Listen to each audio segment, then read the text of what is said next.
Olá, começa agora mais um Conexão Legislativa e hoje nós vamos falar sobre a ética médica e atuação dos profissionais de saúde em meio à pandemia do novo coronavírus. Para isso, eu recebo no programa de hoje o Dr. Raul Canal, que é presidente da Sociedade Brasileira de Direito Médico e Bioética. Seja bem-vindo ao nosso programa, Dr. Raul.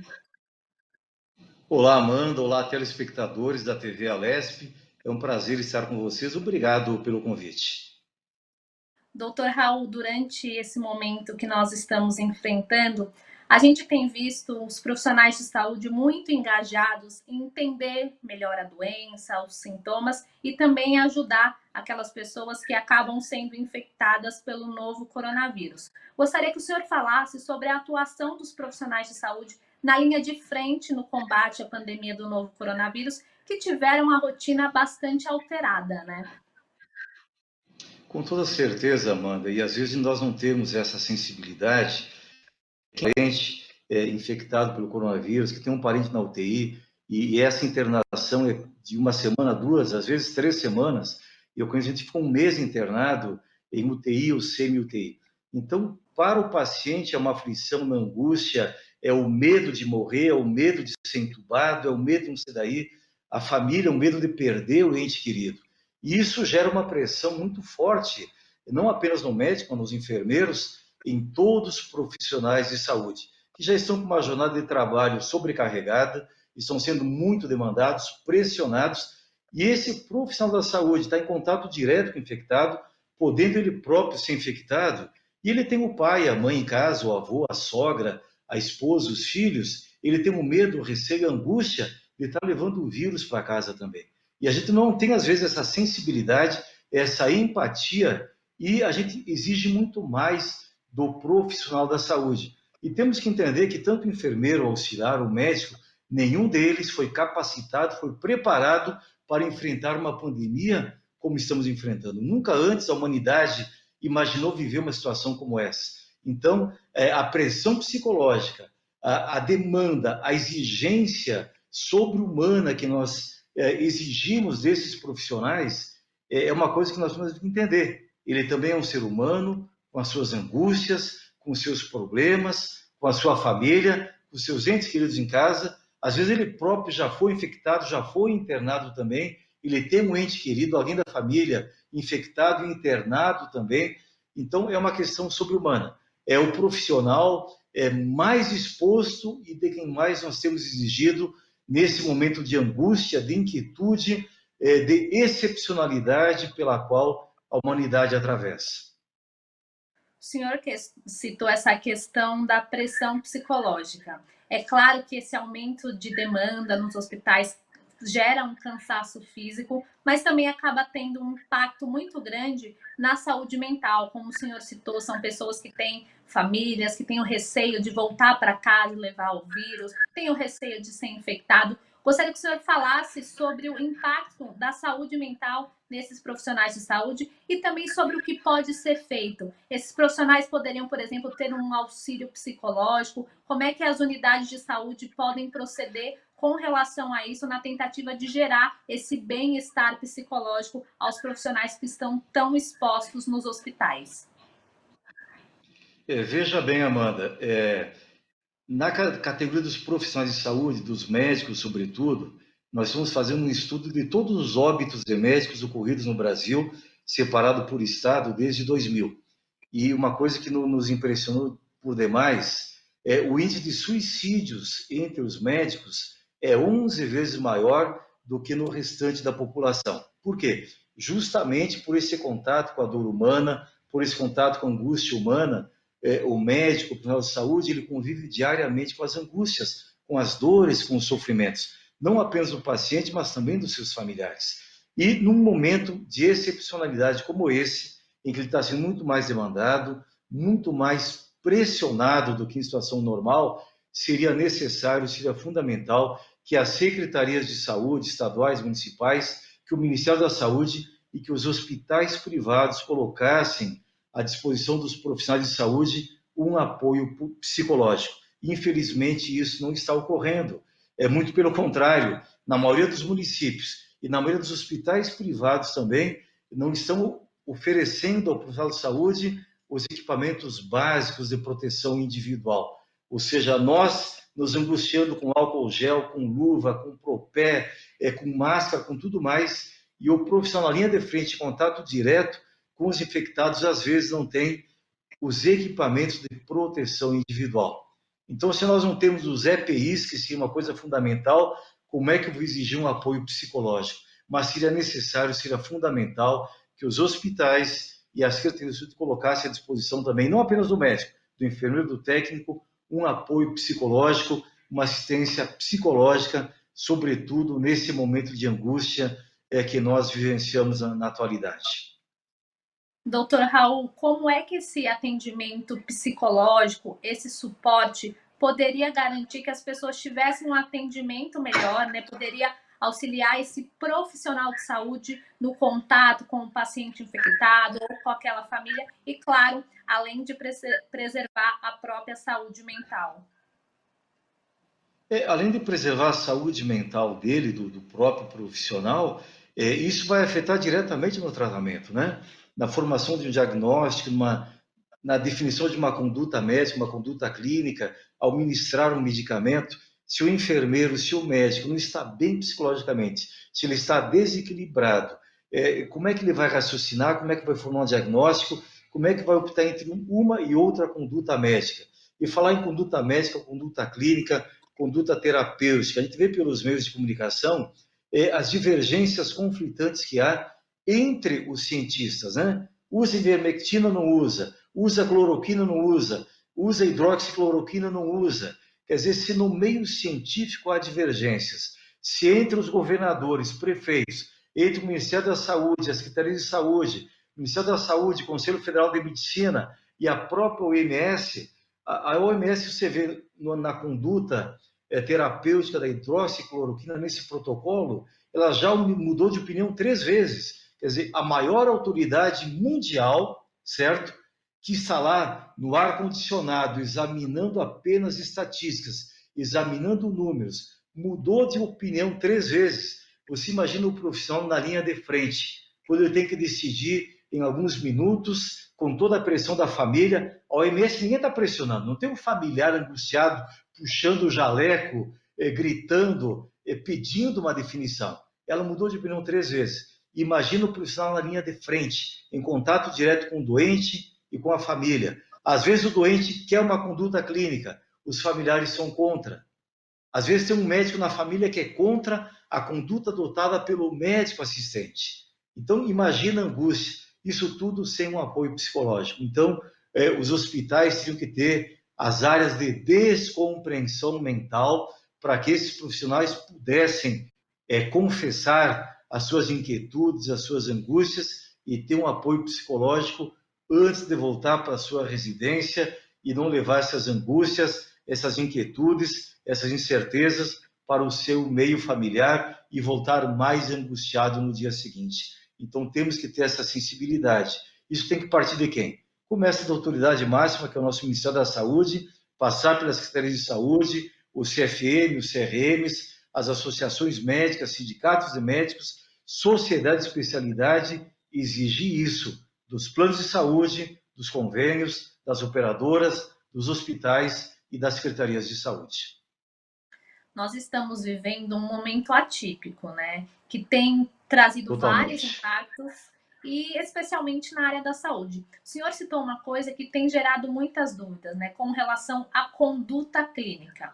Então sempre fica aquela divergência, às vezes o paciente quer uma coisa, a família quer outra, e o senhor citou que o médico muitas vezes está ali sob pressão, né? Tem o paciente doente, a família preocupada, enfim, é uma série de coisas que se unem e acabam gerando toda essa pressão em cima daquele profissional que está ali para ajudar da melhor forma.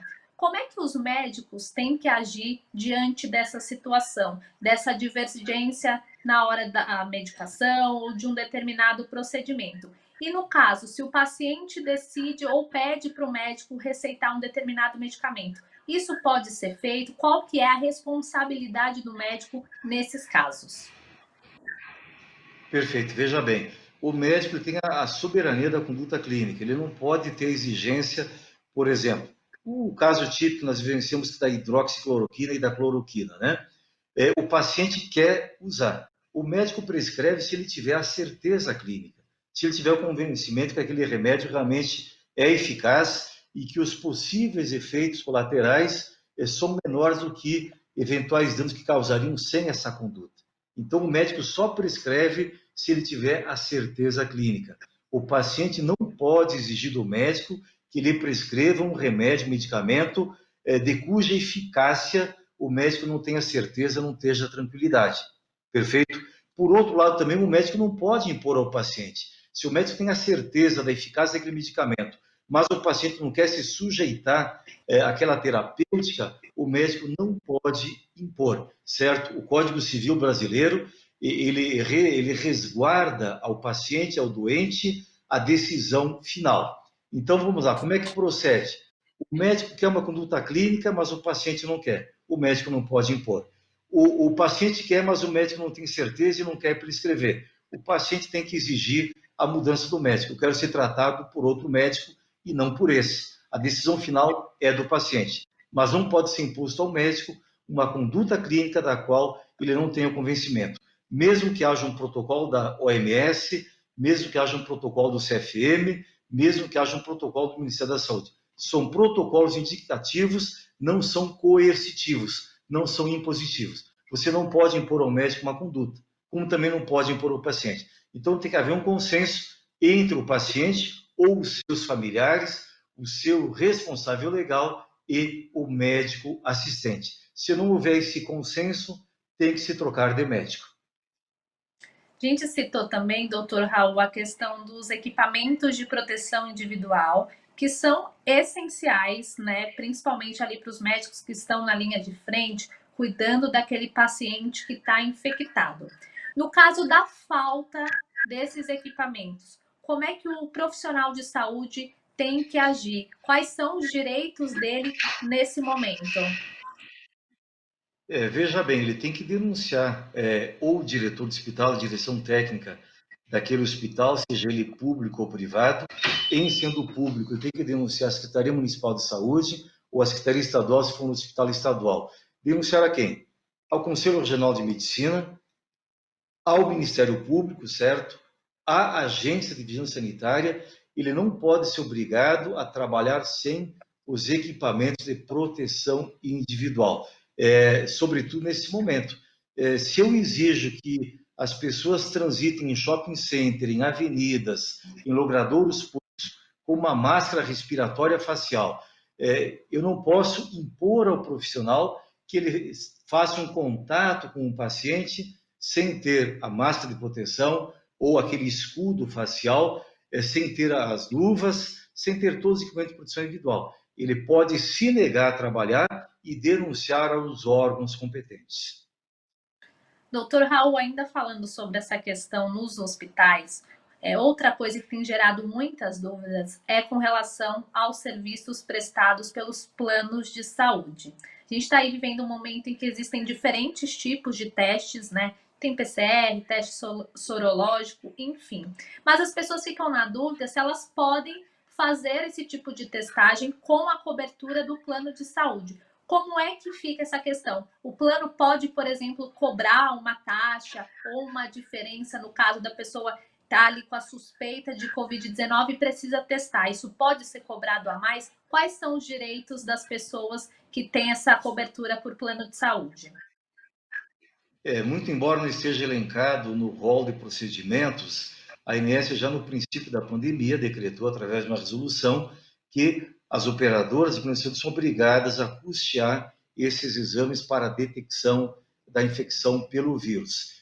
Se o plano se negar a pagar, como de fato no início se negou, ou às vezes alguns criam dificuldade, demora 72 horas para fazer um agendamento, agenda para a semana seguinte, e você não pode esperar, você tem que ter um teste imediato, a pessoa pode ela bancar o teste e depois pedir o reembolso ao plano de saúde. Ou procurar a Defensoria Pública ou algum advogado e entrar com uma medida cautelar obrigando o plano a custear. E depois fazer a denúncia na ANS, que certamente a ANS vai impor multas aos planos de saúde.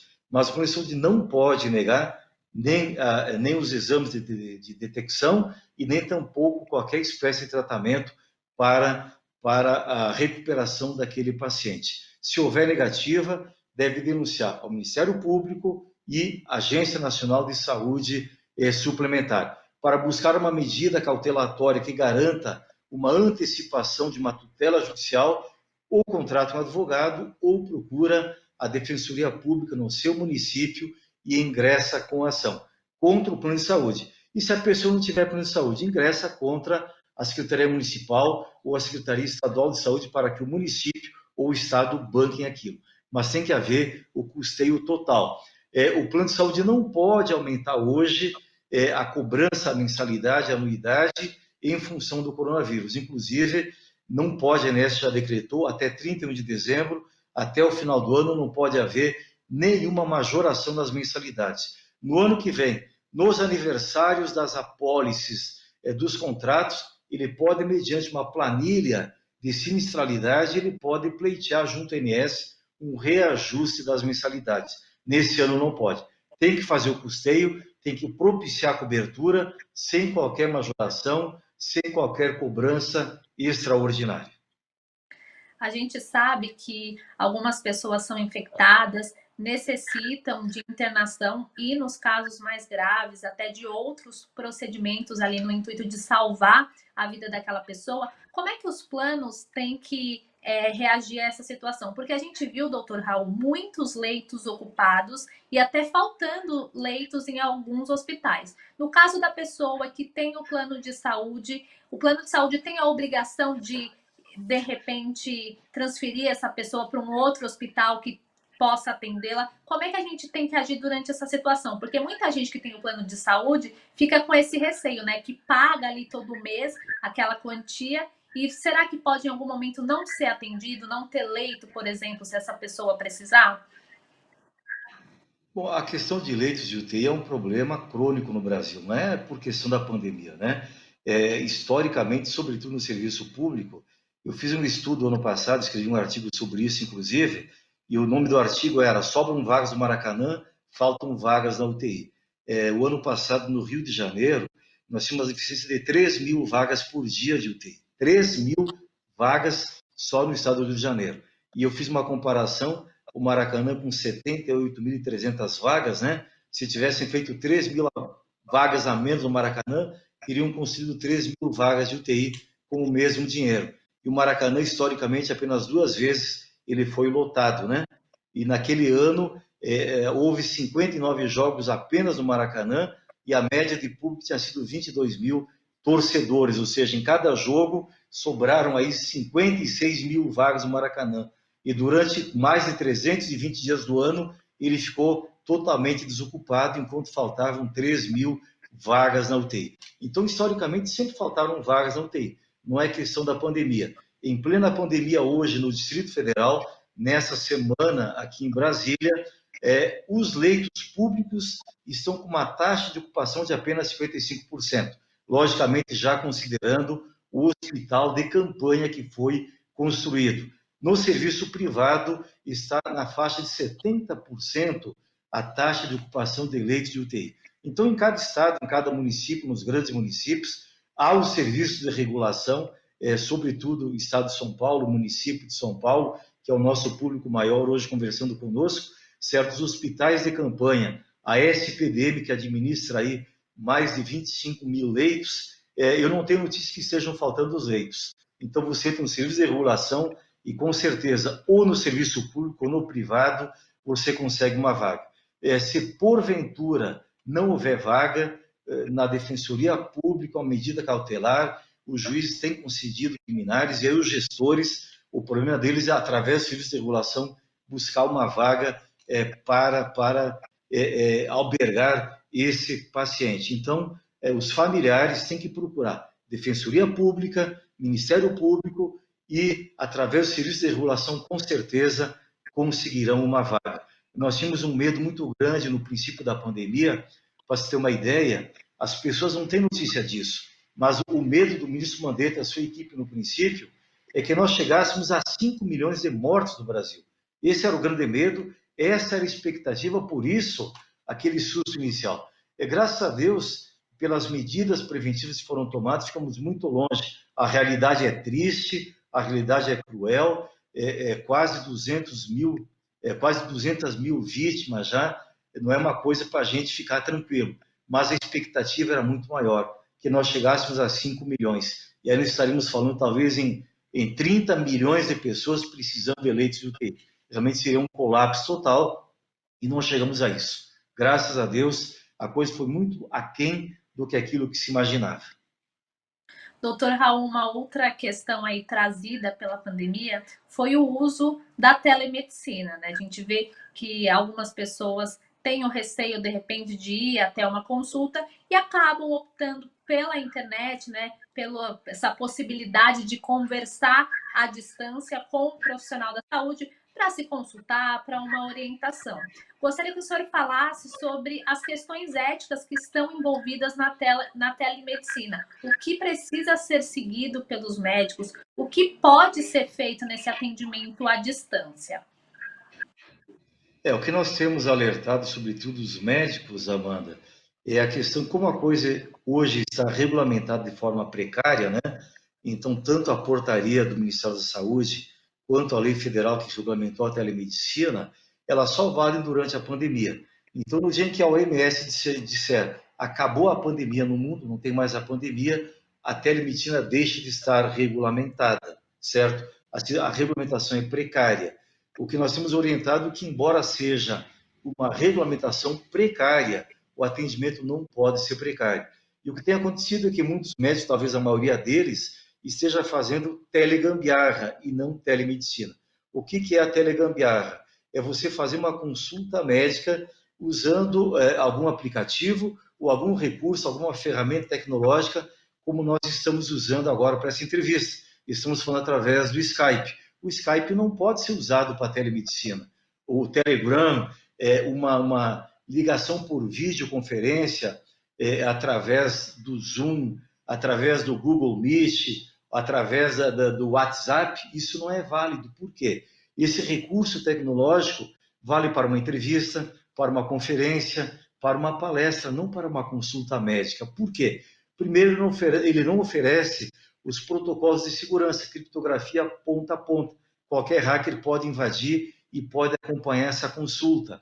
Você não consegue transitar por esse aplicativo, por esse recurso, nenhum documento como uma receita médica, como um termo de consentimento, uma requisição de exames, um laudo de exame, uma fotografia, um vídeo que o paciente mande para o seu médico com um grau de segurança. Então, já tem plataformas tecnológicas no mercado disponíveis que foram construídos para a telemedicina, certo? Essa plataforma tem que estar necessariamente vinculada a um prontuário digital, um prontuário eletrônico. Ela tem que ser gravada. Esse vídeo da consulta tem que estar na memória depois para uma visita futura, para utilização num eventual processo ético, num eventual processo judicial, ou até quando o paciente vai para um outro especialista, ele tem que levar essa memória. A receita que o médico prescreveu, o exame que ele requisitou, o laudo desse exame, a fotografia, um vídeo de uma cicatriz, de uma ferida pós-cirúrgica, tem que ficar numa memória documental de um prontuário eletrônico para uma pesquisa futura. Então, esses recursos que foram foram construídos para mídias sociais, para outros eventos, não podem ser utilizados para a telemedicina. A outra coisa que nós orientamos, Amanda, é a questão da ritualística, porque a consulta médica é um ato formal, é um ato solene. Então, o médico tem que estar com o jaleco dele, tem que estar no consultório dele, ele não pode fazer uma teleconsulta da piscina da casa dele, do jardim da casa dele, da churrasqueira, da sala da casa dele, onde às vezes ele está fazendo a consulta e a diarista está passando com o aspirador de pó atrás, está passando o espanador, uma criança brincando com a bola, o cachorro latindo, o gato pulando. Isso não pode acontecer. Tem que haver uma solenidade, ele tem que estar no ambiente do consultório dele. O paciente, por outro lado, tem que ser alertado e ele tem que alertar a família que naquele momento, naquele período do dia, ele estará numa visita médica e ele não pode ser interrompido. Então, ele tem que estar num quarto, numa sala, numa dependência fechada, num ambiente privativo da casa dele, onde ele não será interrompido. Por quê? ele estará na intimidade com o seu médico. Eventualmente, ele pode ter que tirar a roupa ou tirar parte do vestuário para se expor ao médico. Ele vai confidenciar ao médico informações da sua intimidade pessoal que não podem ser compartilhados com a diarista, com o jardineiro, com outro ente da família. Ele não pode ser interrompido por uma ligação telefônica, por uma visita ou coisa assim. Então, tanto o médico quanto o paciente tem que estar no ambiente de um templo, no ambiente de uma consulta médica, com a privacidade, com a solenidade que aquele momento requer.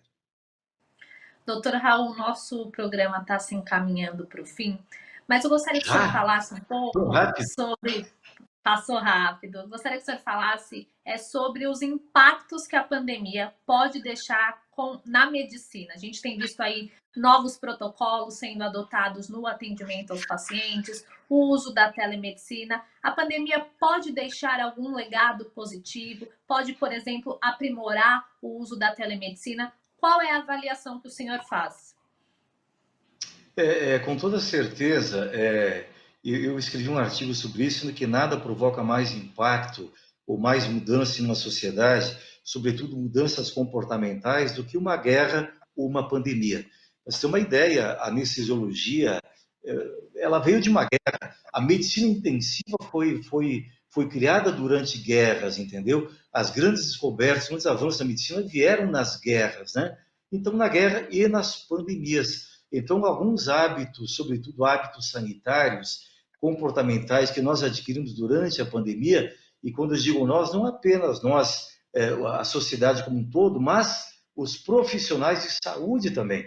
Alguns hábitos que nós incorporamos durante a pandemia, nós vamos levar para a posteridade e vamos incorporá-los à nossa conduta comportamental eternamente. Nós temos observado, Amanda, que durante a pandemia, por incrível que possa parecer, as infecções hospitalares diminuíram, certo? O número de eventos adversos nos hospitais diminuíram ao longo da pandemia. Por quê? Alguns protocolos de segurança que deviam sempre ser observados e não o eram, passaram a ser observados durante a pandemia. Então, para se ter uma ideia, um terço dos pacientes que se internam em um hospital, eles adquirem alguma doença diferente daquela que os conduziu à internação hospitalar. Por quê? Porque os protocolos, os checklists não são ou não eram totalmente observados pelos profissionais da saúde. E quando falo profissionais, é de toda a cadeia, certo? Toda a cadeia, o atendente, o técnico de enfermagem, o auxiliar de enfermagem, o enfermeiro, o médico, nutricionista, todo o pessoal passaram a observar com mais rigor os protocolos, os checklists. Então, esses hábitos que nós adquirimos, com certeza, nós vamos levar para o resto da vida. A telemedicina é um deles. Eu falei anteriormente que é uma situação precária e somente está regulamentado durante a pandemia. Mas, com certeza, tão logo acabe a pandemia, o Conselho Federal de Medicina vai criar uma resolução regulamentando todos os aspectos éticos, toda a ritualística que devem ser observadas pela telemedicina. É uma coisa também que veio para ficar, não tem como retroceder. A telemedicina foi regulamentada durante a pandemia, mas acabando a pandemia, nós não iremos abrir mão dela, ela vai permanecer entre nós com toda certeza. Doutor Raul, muito obrigada pela participação e por todas as contribuições para o Conexão Legislativa. Eu agradeço pela honra do convite, pela oportunidade e parabenizo pela pauta muito bem elaborada e muito oportuna. Forte abraço a todos. Muito obrigada. O Conexão Legislativa de hoje fica por aqui. Você pode acompanhar todos os conteúdos da Rede Alesp no nosso canal do YouTube. Muito obrigada pela companhia e até a próxima.